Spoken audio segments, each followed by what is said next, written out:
আসসালামু আলাইকুম এভরিওয়ান। আজকে আমরা HSC 26 batch physics first paper এর একটা সিকিউ সলভ করতে যাচ্ছি। তো এটা মূলত পদার্থের গাঠনিক ধর্ম চ্যাপ্টার থেকে এসেছে। তো আমরা একটু উদ্দীপকটা পড়ি প্রথমে। উদ্দীপকে বলা হয়েছে 5 মাইক্রোমিটার ব্যাসার্ধের দুটি পানির ফোঁটা একত্রিত হয়ে একটি বড় পানির ফোঁটায় পরিণত হলো। পানির পৃষ্ঠটান আর বাতাসের সান্দ্রতাঙ্ক দেওয়া আছে। গ নম্বরটায় আসি। গ নম্বরে বলা হয়েছে বড় পানির ফোঁটায় পরিণত করতে কৃতকাজ নির্ণয় করো। তো এটা কিন্তু একটা বিখ্যাত ম্যাথ আর অনেক ইম্পর্ট্যান্ট ম্যাথও। তো এই ম্যাথ সলভ করতে আমাদের কোনো প্রবলেম হওয়ার কথা না। তো আমরা শুরু করি। তো প্রথমত ছোট দুইটা পানির ফোঁটা এইরকম, এই দুইটা ছোট পানির ফোঁটা মিলিত হয়ে একটা বড় পানির ফোঁটা তৈরি করেছে।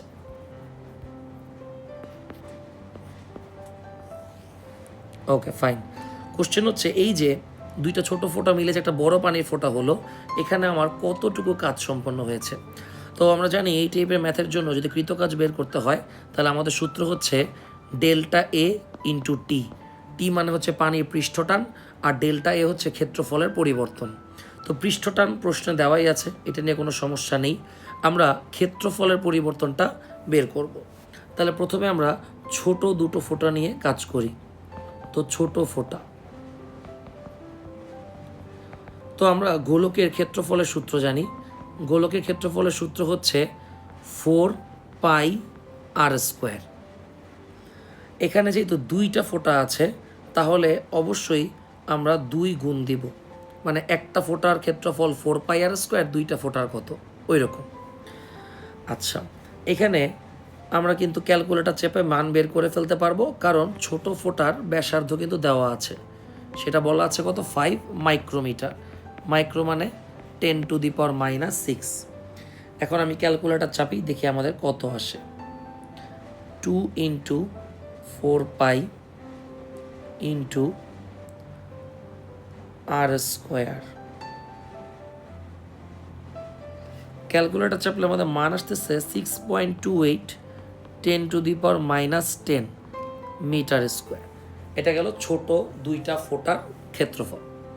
এখন আমরা বড় ফোঁটার ক্ষেত্রফল নির্ণয় করব। বড় ফোঁটার ক্ষেত্রফল নির্ণয় করার সময় যেহেতু বড় ফোঁটা একটাই আছে তো এখানে গুণ করার কিছু নাই, বাট বড় ফোঁটার ব্যাসার্ধ কিন্তু আর ছোটো আর না, ব্যাসার্ধ চেঞ্জ হয়ে যাবে। এটাকে আমরা ক্যাপিটাল আর দিয়ে প্রকাশ করব। প্রবলেম হচ্ছে ক্যাপিটাল আর এর মান কত সেটা তো আমরা জানি না। তো এটাও কোনো প্রবলেম হওয়ার ব্যাপার না, কারণ এটাও আমরা অনেকবার করেছি এই টাইপের ম্যাথ। তো এই বড় ফোঁটার ব্যাসার্ধ নির্ণয় করার জন্য আমাদেরকে যে কাজটা করতে হবে সেটা হচ্ছে একটা বড় ফোঁটার আয়তন ইকুয়ালস টু হচ্ছে n সংখ্যক ছোট ফোঁটার আয়তন। তাহলে বড় ফোঁটার আয়তনের সূত্র 4/3π বড় আর কিউব, আর এখানে দুইটা ছোট ফোঁটা আছে তাই n এর মান 2, আর ছোট ফোঁটার আয়তন হবে 4/3π ছোট আর কিউব। উভয় পক্ষ থেকে 4/3π কাটাকাটি, আমরা এখান থেকে কিন্তু বড় আর পেয়ে যাব। ওই পাশে নিলে এটা হয়ে যাবে √3 আর এখানে রইল আর। আমরা ক্যালকুলেটর চাপি, দেখি কত আসে।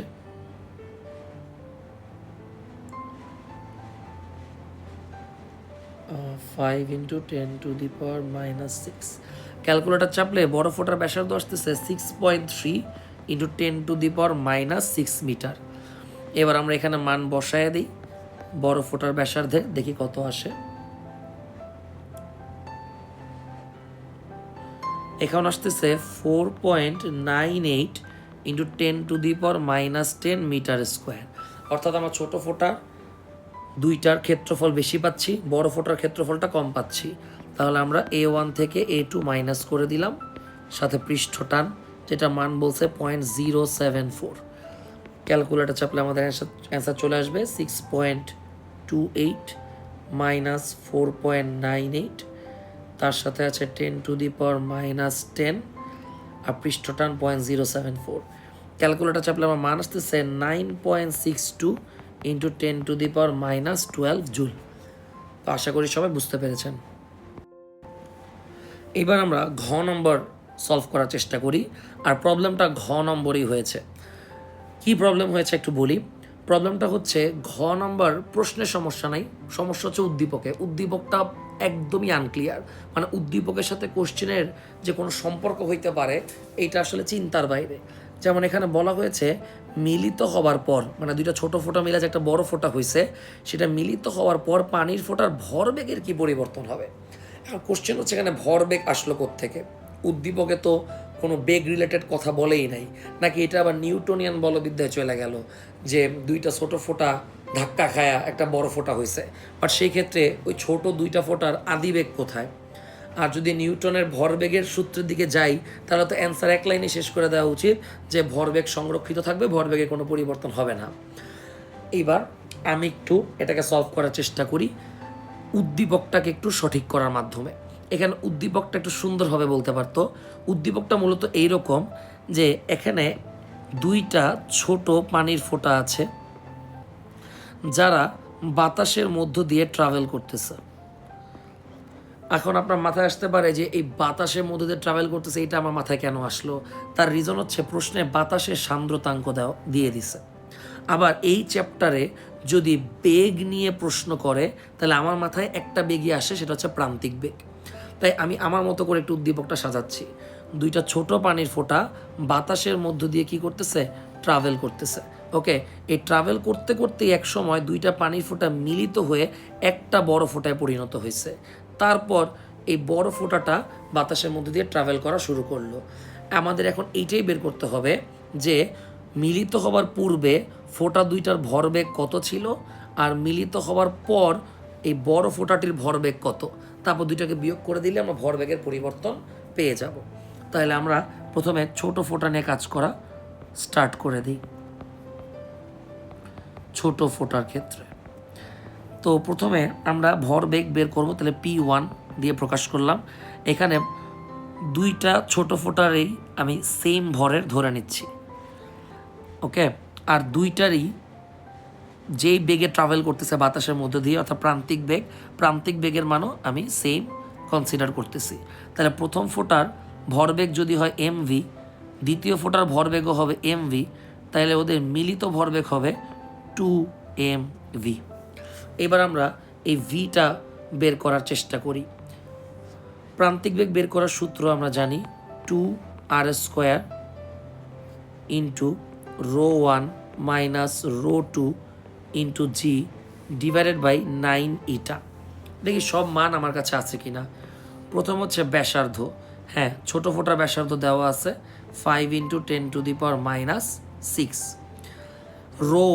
ρ1 মানে পানির ঘনত্ব 1000, আর ρ2 বাতাসের মধ্যে দিয়ে ট্রাভেল করতেছে, বাতাসের ঘনত্ব 1.29। বাতাসের ঘনত্ব যদি 0 ধরেও করো তাহলেও প্রবলেম হবে না, তবু অ্যাকচুয়াল মানটাই লিখলাম 1.29। জি হচ্ছে 9.81, আর এই যে বাতাসের সান্দ্রতাঙ্কই দেওয়া আছে 1.84। তাহলে এই মানটা দেওয়ার মাধ্যমে আমার মাথায় হিট করেছে, কিন্তু পরীক্ষার হলে স্টুডেন্টের মাথায় এটা হিট না করাটাই স্বাভাবিক। যাক, আমি অঙ্কটা আগে সলভ করি, দেখি কত আসে। 5 × 10⁻⁶ whole square into 2 into 9.8 into 1000 বিয়োগ 1.29, okay, divided by 9 into 1.84 into 10⁻⁻5। Okay, calculation ভুল হতে পারে, তবুও দেখি। বেগ আসতেছে 2.9 ইন্টু 10⁻³ মিটার পার সেকেন্ড। তাহলে আমরা একটা কাজ করি, আমরা এখানে বেগের মানটা বসায় দিচ্ছি 2.9 ইন্টু 10⁻³ আমরা এখানে 2 গুণ দিয়ে দিই, তাহলে আসতেছে 5.8 ইন্টু 10⁻³ সাথে একটা m। এটা গেল ছোট ফোঁটা। এবার আমরা বড় ফোঁটার হিসাব করতে যাচ্ছি। বড় ফোঁটার জন্য আমরা ভরবেগ ধরে নিলাম P2, আর অবশ্যই বড় ফোঁটার ভর এটাকে আমরা ক্যাপিটাল M দিয়ে প্রকাশ করব, আর বড় ফোঁটার যে প্রান্তিক বেগ এটাকে আমি ক্যাপিটাল V দিয়ে প্রকাশ করলাম। তো প্রথমে আসি, বড় ফোঁটার ভর কিন্তু দুইটা ছোট ফোঁটার ভরের সমানই হবে, কারণ দুইটা ছোট ফোঁটা মিলেই বড় ফোঁটাটা তৈরি হয়েছে। তাহলে ক্যাপিটাল M মানে আমি 2m লিখতে পারি। এখন আমরা বড় ফোঁটার জন্য প্রান্তিক বেগ বের করব। আমাদের সূত্রের কোনো চেঞ্জ হবে না, সূত্র আমাদের সেম থাকবে, শুধু আমি এটাকে ক্যাপিটাল V দিয়ে প্রকাশ করতেছি। ওকে, এখানে রো 1 চেঞ্জ হবে না, রো 2 চেঞ্জ হবে না, জি এটা কিচ্ছু চেঞ্জ হবে না, কিন্তু ব্যাসার্ধটা চেঞ্জ হয়ে যাবে। ব্যাসার্ধটা ছোট আরের জায়গায় আমরা নিচ্ছি বড় আর। আর কিছুক্ষণ আগে আমরা যে গ নম্বর ম্যাথটা করেছি সেখানে কিন্তু আমরা বড় ফোঁটার ব্যাসার্ধ বের করে রেখেছি, তাই আমি বড় ফোঁটার ব্যাসার্ধের মানটা এখন বসাচ্ছি। বড় ফোঁটার মান হচ্ছে 6.3 ইন্টু 10⁻⁻6। তারপর বাকি সব মান আগের মতোই আমরা বসায় দিব। এবার ক্যালকুলেটর চেপে দেখি কত আসতেছে। 6.3 into 10⁻⁻6 whole square into 2 into 1000 minus 1.29 into 9.8 ভাগ হচ্ছে 9 ইন্টু ইটার মান কত 1.84 ইন্টু 10⁻⁻5। ক্যালকুলেটর চাপলে বড় ফোঁটার প্রান্তিক বেগ আসতেছে 4.7 ইন্টু 10⁻³ মিটার পার সেকেন্ড। তাহলে এখানে আমরা বসায় দিচ্ছি 4.7 10⁻³ 2-এর সাথে যদি গুণ দেই তাহলে আসবে হচ্ছে 9.4 ইন্টু 10⁻³ সাথে m। এবার আমরা দুইটা ভরবেগের অনুপাত করে দিলেই একটা পরিবর্তন পেয়ে যাব। আমি লিখলাম p2 ডিভাইডেড বাই p1, এতে আমার ভর কাটাকাটি চলে যাবে, 10⁻³ কাটাকাটি চলে গেল, 9.4 ভাগ হচ্ছে 5.8। ক্যালকুলেটর চাপলে আমাদের আসতেছে 1.62। অর্থাৎ আমি বলতে পারি বড় ফোঁটার ভরবেগ হবে ছোট ফোঁটা দ্বয়ের ভরবেগের 1.62 গুণ। আর আপনি চাইলে এখানে এই ভরের মানটা বের করে অ্যাকচুয়াল ভরবেগ বের করে দুইটাকে বিয়োগ করেও পরিবর্তন বের করতে পারেন। এখানে আপনি যদি বলেন যে ভাই ভর কেমনে বের করব, ভর বের করারও সিস্টেম হচ্ছে m equals to rho V. যেহেতু এটা পানির ফোঁটা, রো এর মান 1000 আর ভি মান হচ্ছে 4/3 পাই আর কিউব, তাইলে আপনি কিন্তু ভর ইজিলি বের করতে পারবেন।